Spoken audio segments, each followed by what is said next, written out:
Good morning, मैं लोकेश चौधरी। आप सबका श्री श्याम एजुकेशन ग्रुप की जो ऑनलाइन क्लासेज है उसमें आप सबका हार्दिक अभिनंदन है, तहे दिल से अभिनंदन है, स्वागत है आपका। बीएससी पार्ट सेकंड में हम यूनिट 4 जो एसिड बेस है उसमें हमने एक वीडियो पढ़ चुके हैं। यानी कि हमारे पास में अम्ल क्षार जो अवधारणा है, अम्ल क्या होते हैं, क्षार क्या होते हैं, उसके बारे में हमने वीडियो फर्स्ट में चर्चा की है। ठीक है, वहाँ हमने आर्हेनियस का सिद्धांत कंप्लीट पढ़ा था।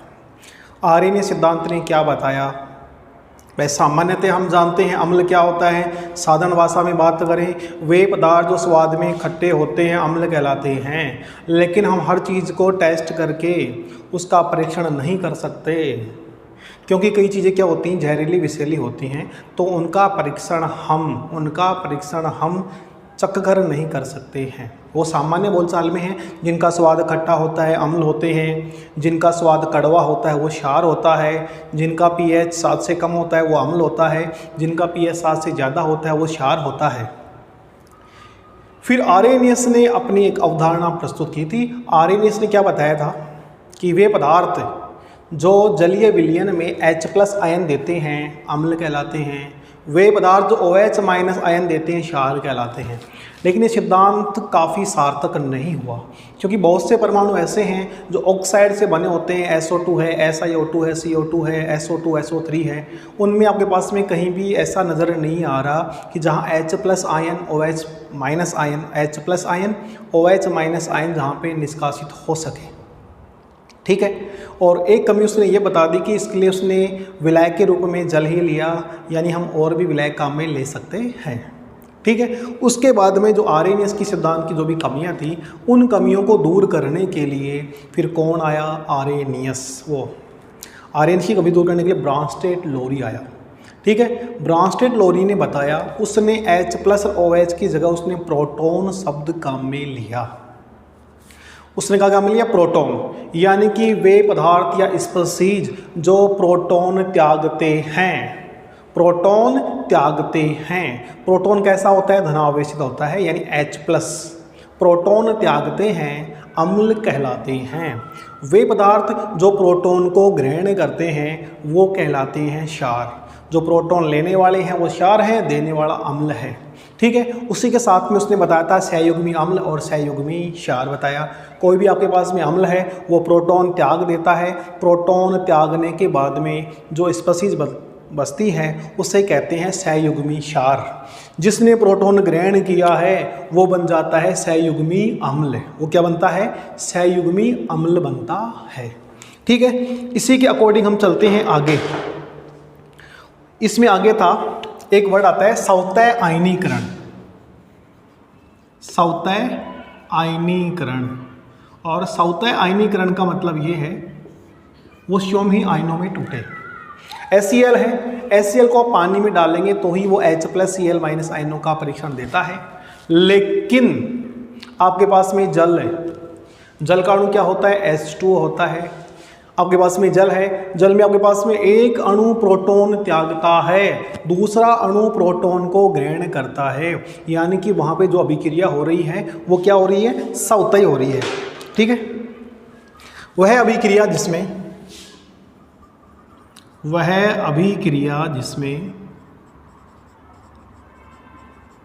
एक जल का अणु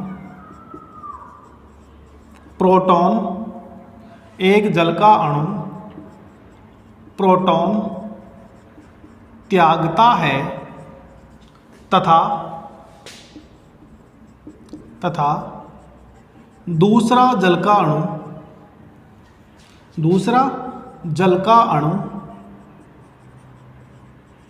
प्रोटॉन ग्रहण करता है।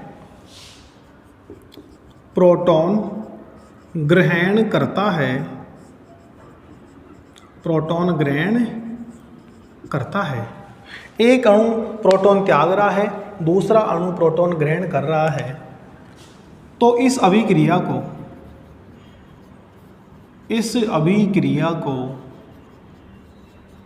सवतय आयनीकरण अभिक्रिया या सवतय आयनीकरण अभिक्रिया कहते हैं। सतह आयनीकरण अभिक्रिया कहते हैं। अन्य अभिक्रियाओं में हमें विलायक की आवश्यकता होती है, कोई ना कोई विलायक हम वहाँ पे ले रहे हैं, उस विलायक के प्रेजेंस में यहाँ पे प्रोटॉन ग्रहण होता है, यानी प्रोटॉन का स्थानांतरण के लिए विलायक की आवश्यकता होती है, ठीक है। लेकिन यहाँ पे किसी विलायक की आवश्यकता नहीं है। जल में खुद में क्या हो रहा है, एक प्रोटॉन ग्रहण कर रहा है, एक प्रोटॉन त्यागता है। फॉर एग्जाम्पल हमने देखा H2O प्लस H2O, ये दो आपके पास में जल के अणु हैं, एक आपके पास में बच गया H3O पॉजिटिव और OH माइनस, ठीक है। यानी कि इसने प्रोटॉन त्यागा, ये आपके पास में क्या है, अम्ल है। माना आपने ये वाला जल का अणु क्या कर रहा है, प्रोटॉन को त्याग रहा है, इसने प्रोटॉन ग्रहण किया। प्रोटॉन त्यागने के बाद जो स्पीशीज बनती है उसे हम कहते हैं सहयुग्मी क्षार। और प्रोटॉन ग्रहण करने के पश्चात जो स्पीशीज बचती है उसे कहते हैं सहयुग्मी अम्ल। अब समझे, इसमें तीन चीज़ें मैं लिख रहा हूँ, आपको बताना है। एक आपके पास में OH माइनस हो गया, एक आपके पास में H3O पॉजिटिव हो गया, एक आपके पास में H2O है। इन तीनों में कौन सा अधिक अम्लीय होगा? हाइड्रोक्सो है, हाइड्रोनियम आयन है, या आपके पास में H2O है। कौन सा अधिक अम्लीय होगा और क्यों होगा? अम्ल की परिभाषा, जो आसानी से प्रोटॉन मुक्त कर दे। फॉर एग्जाम्पल हमने देखा H3O positive, H2O, OH minus. सबसे अधिक अम्लीय कौन सा है? ये वाला है, क्योंकि ये आसानी से प्रोटॉन त्याग सकता है, और प्रोटॉन त्यागने के बाद में क्या बना लेगा? H2O बना लेगा। ये आपके पास में प्रोटॉन त्याग सकता है, लेकिन इसकी तुलना में कम त्याग सकता है, तो आपके पास में OH माइनस बनेगा। ये प्रोटॉन त्याग नहीं सकता। देखो, ये आपके पास में अम्ल है, और आपके पास में प्रोटॉन त्यागने के बाद में क्या बन गया? सहयुग्मी क्षार बन गया। तो सबसे कम अम्लीय तो ये हो गया, OH माइनस। अब इसने प्रोटॉन ग्रहण कर लिया, इसके पास में प्रोटॉन एक्स्ट्रा हो गया, तो प्रोटॉन आसानी से डोनेट कर देगा। तो for example H3O positive, H2O, OH minus, इनमें अम्लीयता का घटता क्रम। कभी आपको क्वेश्चन पूछ लिया जाए, कभी आपको कोई क्वेश्चन आ जाए, इन चारों में कौन सा अधिक अम्लीय होगा? क्वेश्चन आपके पास में कभी किसी कंपटीशन एग्ज़ाम में आ जाए, जैसे आपने कभी MSc के एंट्रेंस एग्ज़ाम दो, आगे जाके सेकेंड ईयर में हो तो फाइनल में जाने के बाद में आप एग्ज़ाम भी दोगे, उसके बाद में आपके पास में क्वेश्चन आ जाए, इन चारों में सर्वाधिक अम्लीय कौन सा है? चौथा ऑप्शन आपके पास में दे दे कुछ भी, और अन्य आपके पास में ऑप्शन दे दे उपरोक्त में से कोई नहीं या उपरोक्त सभी, तो फिर आपके पास में ये वाला ऑप्शन क्या हो जाएगा? करेक्ट हो जाएगा, क्योंकि इसमें प्रोटॉन दाता, सर्वाधिक प्रोटॉन दाता ये वाला कंपाउंड है, आसानी से प्रोटॉन यहाँ पे रिलीज कर देगा। फिर इसकी मात्रा में थोड़ी कम यहाँ हो जाएगी, यहाँ तो आपके पास में प्रोटॉन त्यागेगा ही, OH माइनस है, ठीक है। ये हो गया आपके पास में सतह आयनीकरण अभिक्रिया। सतह आयनीकरण का मतलब क्या है? यानी कि आपके पास में किसी वह रासायनिक अभिक्रिया जिसमें एक अणु प्रोटॉन त्यागता है और उसी का दूसरा अणु प्रोटॉन को ग्रहण कर लेता है, उसे हम कहते हैं सतह आयनीकरण अभिक्रिया। और यहाँ पे जल एक बेस्ट एग्जाम्पल है। फॉर एग्जाम्पल अभी आपके पास में एक क्वेश्चन और बनता है, इसमें आपके पास में तीन चीज़ें हैं, NH3 positive, NH2, NH4 plus, ये माइनस। इन तीनों में सर्वाधिक क्षारीय कौन सा है? इन तीनों में सर्वाधिक क्षारीय कौन सा है? या इन तीनों में सर्वाधिक अम्लीय कौन सा है? बताओ, देखें सर्वाधिक अम्लीय कौन सा है? NH3 था, और जैसे आपके पास में जल का अणु था NH3 प्लस NH3, इनमें एक ने जल प्रोटॉन त्यागा, NH4 पॉजिटिव बन गया, एक बन गया आपके पास में NH2 माइनस। सेम एग्जाम्पल ये की ये है, इसमें इसने प्रोटॉन त्यागा और इसने ये बना लिया, इसने ये बना लिया, तो ये आपके पास में कैसा है? सहयुग्मी अम्ल। सहयुग्मी अम्ल उसी स्पीशीज का जो अम्ल है, यानी NH3 से बन रहा है, उससे अधिक अम्लीय होगा। ये आपके पास में सर्वाधिक अम्लीय कौन सा होगा? NH4 प्लस सर्वाधिक अम्लीय है। इससे कम अम्लीय कौन सा है? NH3 है। और सबसे कम कौन सा है? NH2 वाला है। क्षारीय की बात करें, सर्वाधिक क्षारीय ये है, उससे कम, उससे ज़्यादा, उससे कम क्षारीय ये है और सबसे कम क्षारीय ये है। ठीक है, इसमें कोई डाउट? सब क्लियर? आगे बढ़ें। ठीक है, नेक्स्ट है ब्रांस्टेड-लोरी सिद्धांत की कमियां। लिमिटेशन ऑफ ब्रांस्टेड-लोरी सिद्धांत। ब्रांस्टेड-लोरी सिद्धांत की कमियां क्या है? हर सिद्धांत की क्या होती है? कमी होती है। उन कमियों को दूर करने के लिए नए नए वैज्ञानिक आते हैं और उन कमियों को दूर करते हैं। ठीक है, इससे हमें नया नया ज्ञान प्राप्त होता रहता है। आगे है ब्रांस्टेड-लोरी सिद्धांत की कमियां। ब्रांस्टेड-लोरी सिद्धांत की कमियां। Limitation of Bronsted Lowry theory. Bronsted Lowry सिद्धांत की क्या कमियां हैं वो देखो। सबसे पहले आपके पास में सबसे पहली कमी देंगे, इसका सिद्धांत ये कहता है वे परमाणु या स्पीशीज या वे अणु जो प्रोटॉन का त्याग करते हैं, प्रोटॉन डोनेट करते हैं, अम्ल कहलाते हैं। प्रोटॉन ग्रहण करने वाला क्षार कहलाता है। ऐसा परमाणु हो जिसके पास में प्रोटॉन नहीं हो त्यागने के लिए, जिसके पास त्यागने के लिए प्रोटॉन नहीं हो तो वो क्या करेगा? प्रोटॉन नहीं हो। जैसे आपके पास में भी क्रिया है, देखो NH3 प्लस BF3। अब यहाँ पे प्रोटॉन कौन त्यागेगा? प्रोटॉन कौन त्यागेगा? अब यहाँ पे लोन पेयर ऑफ इलेक्ट्रॉन त्यागा जा सकता है, प्रोटॉन यहाँ पे डोनेट नहीं होगा क्योंकि BF3 कैसा है? BF3 का अष्टक पूरा नहीं है। अष्टक पूरा नहीं है तो ये अपना अष्टक पूरा करने के लिए लोन पेयर ऑफ इलेक्ट्रॉन ग्रहण कर रहा है, न कि प्रोटॉन ग्रहण कर रहा है। ब्रांस्टेड-लोरी सिद्धांत की सबसे बड़ी कमी ये है कि यह उन्हीं स्पीशीज या प्रोटॉन पे लागू होता है जो प्रोटॉन त्यागते हैं, प्रोटॉन ग्रहण करते हैं। अगर किसी परमाणु के पास में त्यागने के लिए प्रोटॉन नहीं है, उस कंडीशन में उसके अम्ल क्षार की व्याख्या हम नहीं कर सकते। ठीक है, पहली कमी लिखो। पहली कमी क्या कहती है? यह सिद्धांत उन्हीं अम्ल क्षार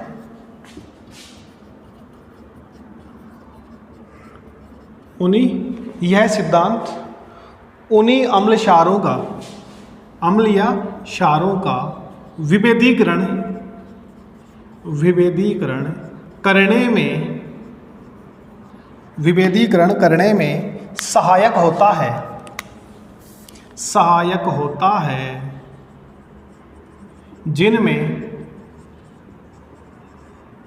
जिनमें प्रोटॉन का त्याग व ग्रहण, प्रोटॉन का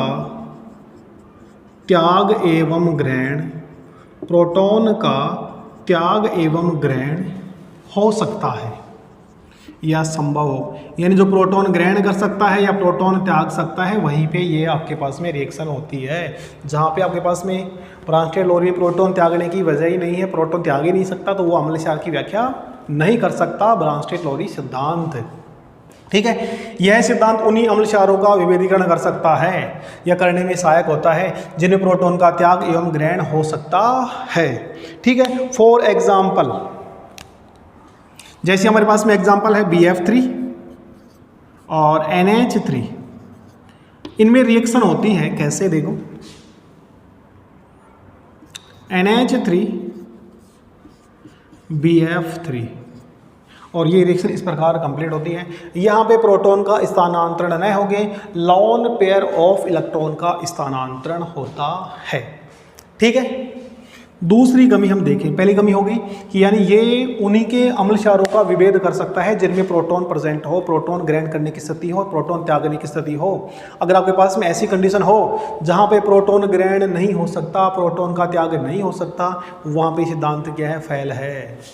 वहाँ पे आपके पास में क्या है? जहाँ पे प्रोटॉन का स्थानांतरण नहीं होता वहाँ सिद्धांत असफल होता है।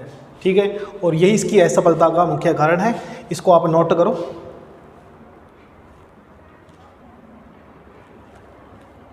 दूसरा, यह सिद्धांत धात्विक ऑक्साइड और अधात्विक ऑक्साइड हैं, धात्विक ऑक्साइड और अधात्विक ऑक्साइड हैं, उनमें अम्ल क्षार का विभेदीकरण नहीं कर सकता। CO2 SO2 वहाँ तो कोई प्रोटॉन है ही नहीं, दोनों में प्रोटॉन है ही नहीं, उनकी व्याख्या नहीं कर सकता कि CO2 SO2। यह सिद्धांत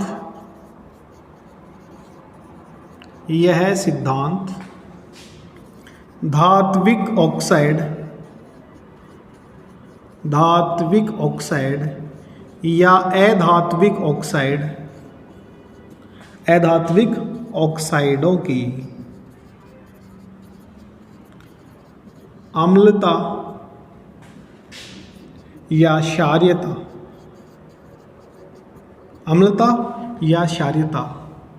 का विभेदीकरण नहीं कर सकता। For example CO2 SO2 SO3 ये सभी अम्लीय होते हैं, इनकी व्याख्या हम यहाँ पे नहीं कर सकते, इनकी व्याख्या इस सिद्धांत के आधार पर नहीं की जा सकती। ठीक है, तो इसकी क्या हो गई, कमी हो गई। यानी कि यह सिद्धांत जो धात्विक ऑक्साइड है अधात्विक ऑक्साइड है वो भी अम्लीय क्षारीय होते हैं, उनकी व्याख्या नहीं कर सकती। यहाँ पे केवल प्रोटॉनों का स्थानांतरण होता है। अब प्रोटॉनों के आधार पर इसकी व्याख्या हम नहीं कर सकते हैं। ठीक है, तीसरा सिद्धांत देखो इंपॉर्टेंट है। आप सभी ने पढ़ा होगा कि H2SO4 अम्लीय होता है, परबल अम्ल होता है। H2SO4 अम्लीय होता है और कैसा होता है, परबल अम्लीय होता है। अगर इसकी अभिक्रिया हाइड्रोजन पर क्लोरेट HClO4 के साथ में कर दें, जो इसी से भी क्या है, परबल है, इसी का भी क्या है, परबल है। ठीक है, उसके सामने ये क्या है, बच्चा है। अब क्या होगा, HClO4 H2SO4 इन दोनों में रिएक्शन कराएंगे तो ये प्रोटॉन ग्रहण करता हुआ नजर आता है, और HClO4 है वो प्रोटॉन त्यागता है। प्रोटॉन त्यागने वाला क्या होता है, अम्ल होता है। प्रोटॉन एक्सेप्ट करने वाला क्या होता है, क्षार होता है। तो आपने कभी सोचा था कि H2SO4 भी क्षारीय हो सकता है? तो इसकी व्याख्या ब्रांस्टेड-लोरी नहीं कर सकता। उसने बता दिया परबल अम्ल है, प्रोटॉन का डोनेट कर रहा है, लेकिन यह भी क्या है, क्षारीय गुण दर्शा सकता है। इसकी अभिक्रिया होनी चाहिए किसके साथ में, हाइड्रोजन पर क्लोरेट के साथ में होनी चाहिए। लिखो इसको भी। कुछ अम्ल जैसे या कुछ अम्ल प्रोटॉन त्यागने का गुण रखते हैं, फिर भी वे क्षारीयता का गुण प्रदर्शित कर सकते हैं या प्रदर्शित करते हैं। जैसे H2SO4 की अभिक्रिया HClO4 हाइड्रोजन पर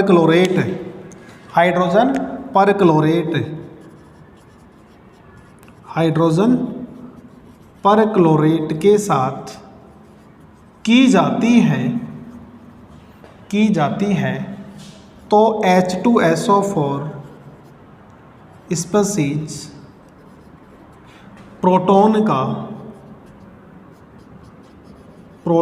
को ग्रहण करता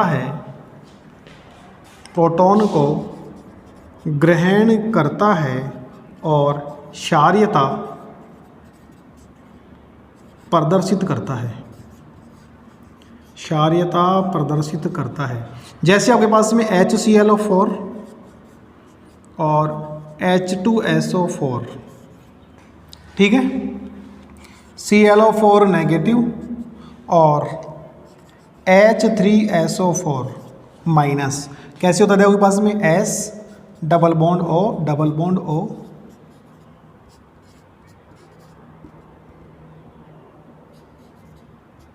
ऐसे अभिक्रिया हो जाती है।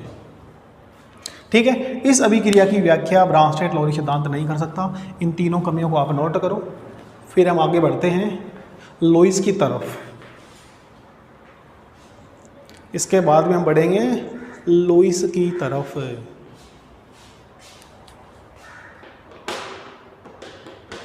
इस सिद्धांत की 3 कमियां हो गई हैं। यह सिद्धांत उन अम्ल क्षारों का विभेदीकरण नहीं कर सकता जो इसमें प्रोटॉन का स्थानांतरण नहीं होता, जैसे BF3NH3। ये एक लुईस अम्ल कहेंगे इसको, आगे हम, इसका स्टक कंप्लीट नहीं है। ये लोन पेयर ऑफ इलेक्ट्रॉन को ग्रहण करेगा, ठीक है, ग्रहण कर रहा है, अपना स्टक पूरा कर रहा है। तो इसकी व्याख्या हम ब्रांस्टेड-लोरी सिद्धांत के आधार पर नहीं कर सकते, ये इसकी सबसे बड़ी कमी है। दूसरी कमी, SO2 CO2 इनकी व्याख्या नहीं कर सकता कि SO2 CO2 अम्लीय है, क्यों है अम्लीय, इसकी व्याख्या ब्रांस्टेड-लोरी नहीं कर सकता, क्योंकि ब्रांस्टेड-लोरी तो केवल प्रोटॉन पे ही आधारित है, यहाँ तो प्रोटॉन ही नहीं है। तीसरा, ब्रांस्टेड-लोरी के अनुसार H2SO4 प्रबल अम्ल है, वो प्रोटॉन त्याग करता है, लेकिन जब H2SO4 की अभिक्रिया HClO4 के साथ में कर दी जाए, HClO4 के साथ में कर दी जाए तो क्या होता है, यानी कि इन दोनों में एक ही बनाना है, दोनों नहीं बनाने हैं, चाहे आप ये बनाओ और चाहे ये बनाओ। यहाँ पे लोन पेयर ऑफ इलेक्ट्रॉन था, इसने प्रोटॉन को एक्सेप्ट कर लिया और क्या बन गया, ये क्षार का गुण दर्शा दिया, ठीक है। इसी के साथ में ब्रांस्टेड-लोरी सिद्धांत कंप्लीट होता है और हम आगे बढ़ते हैं लुईस की तरफ। लुईस अम्ल और लुईस क्षार इंपॉर्टेंट टॉपिक है, क्वेश्चन डायरेक्ट यहीं से आता है। आरएनएस की अम्ल क्षार अवधारणा को समझाइए कमियों के साथ में, ब्रांस्टेड-लोरी के सिद्धांत की कमियों को समझाइए, लुईस अम्ल लुईस क्षार को समझाइए, लक्स फ्लर सिद्धांत को समझाइए। इन तीनों सिद्धांत में जो भी कमियां हो जाती हैं, 3 सिद्धांत आपके पास में मुख्य रूप से, पहले आरएनएस, ब्रांस्टेड, लुईस, इन तीनों सिद्धांत की जो भी कमियां हैं उन कमियों को लक्स फ्लर सिद्धांत के द्वारा दूर कर देंगे हम चौथे सिद्धांत में। अभी हम तीसरे सिद्धांत में ही हैं और तीसरा सिद्धांत क्या कहता है, देखो तीसरा सिद्धांत आपके पास में है लुईस अम्ल या लुईस क्षार, लुईस अम्ल और लुईस क्षार। लुईस वैज्ञानिक का नाम है और वैज्ञानिक के आधार पर लुईस अम्ल और लुईस क्षार दिया गया है। सबसे पहले लुईस क्या होता है, लुईस अम्ल क्या होता है, उसने बात की पहले H+ आयन OH- आयन की, ब्रांस्टेड ने बात की प्रोटॉन की। इसने बताया वे स्पीशीज जो lone pair of electron accept करते हैं, lone pair of electron accept करते हैं, ग्रहण करते हैं, वो कहलाते हैं अम्ल। वे पदार्थ जो lone pair of electron donate करते हैं वो कहलाते हैं क्षार, ठीक है। जो लोन पेयर ऑफ इलेक्ट्रॉन, ये आपके पास में होता है लोन पेयर ऑफ इलेक्ट्रॉन। यदि किसी स्पीशीज के ऊपर loan pair of electron present है और वो loan pair of electron donate करने में समर्थ है तो उसको आप क्या कहेंगे, क्षार कहेंगे, उसको आप क्या कहेंगे, क्षार, ठीक है। और वह स्पीशीज जिसके ऊपर पॉजिटिव चार्ज हो, जिसके ऊपर क्या हो, पॉजिटिव चार्ज हो, वो क्या कर सकता है, लोन पेयर ऑफ इलेक्ट्रॉन क्या कर सकता है, वो ग्रहण कर सकता है, लोन पेयर ऑफ इलेक्ट्रॉन ग्रहण कर सकता है, उसे हम कहते हैं लुईस अम्ल, ठीक है। पहले इनकी सामान्य परिभाषा क्या हो गई, लुईस अम्ल क्या होता है, वे पदार्थ या स्पीशीज जो lone pair of electron accept करते हैं, ग्रहण करते हैं, उन्हें हम लुईस अम्ल कहते हैं, उन्हें हम लुईस अम्ल कहते हैं। वे पदार्थ जो lone pair of electron donate करते हैं, त्याग करते हैं, उन्हें हम कहते हैं लुईस क्षार। फिर आगे आपके पास में लुईस अम्ल के प्रकार हैं कि लुईस अम्ल में हम किस किस को रखते हैं। बात करते हैं लुईस अम्ल की।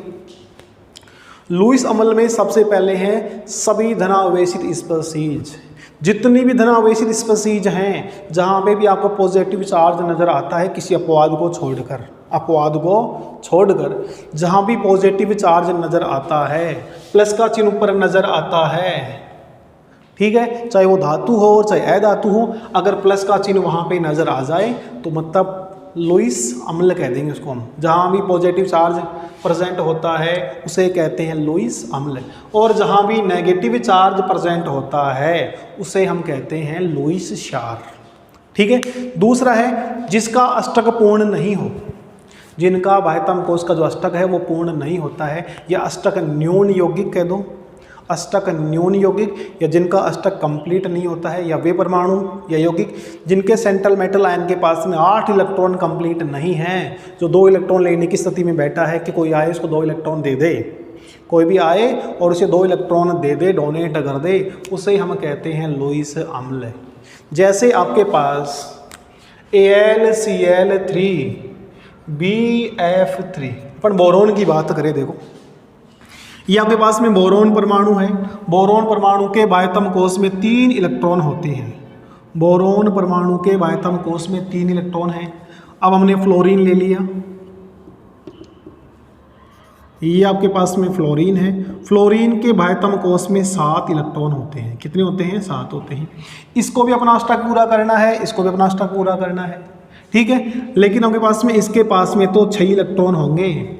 इसके साथ बॉन्डिंग की इसने, इसके साथ बॉन्डिंग की, इसके साथ बॉन्डिंग की। अब इसके संयोजी कोश में देखो समान साझा होगा, 2 2 4 2 3 6, अभी भी 6 इलेक्ट्रॉन यहाँ पे क्या है? प्रेजेंट है, यानी कि इसका अष्टक अभी भी कंप्लीट नहीं है। तो BF3 आसानी से lone pair of electron accept कर सकता है। अगर इसके संपर्क में कौन आ जाए? NH3 आ जाए। NH3 का अष्टक कंप्लीट है। नाइट्रोजन 3 बॉन्ड बना सकता है, तीनों बॉन्ड बना रखा है, क्योंकि नाइट्रोजन में रिक्त कक्षक नहीं होते हैं, नाइट्रोजन में रिक्त डी कक्षक नहीं होते हैं, इसलिए NCl5 नहीं बनता, जबकि PCl5 बनता है। NCl5 नहीं बनता क्योंकि नाइट्रोजन के पास में रिक्त डी कक्षक अवेलेबल नहीं होते। ये loan pair of electron donate करता है, डोनेट करेगा तो ये तो क्षार है और लेने वाला क्या हो जाएगा? अम्ल हो जाएगा, ठीक है। दूसरी बात लुईस अम्ल की हमने दूसरी बात की कि आपके पास में लुईस अम्ल क्या है? जो lone pair of electron accept करता है, यानी जिसका अष्टक पूरा नहीं होगा, वो क्या कहलाएगा? लुईस अम्ल कहलाएगा। जिसके ऊपर पॉजिटिव चार्ज हो, दूसरा के पास में लोन पेयर इलेक्ट्रॉन ग्रहण करता हो, यानी कि जिसका अष्टक पूर्ण नहीं हो, उसे कहते हैं लुईस अम्ल कहते हैं। और आगे हम देखें इनको, क्या आपके पास में असंतृप्त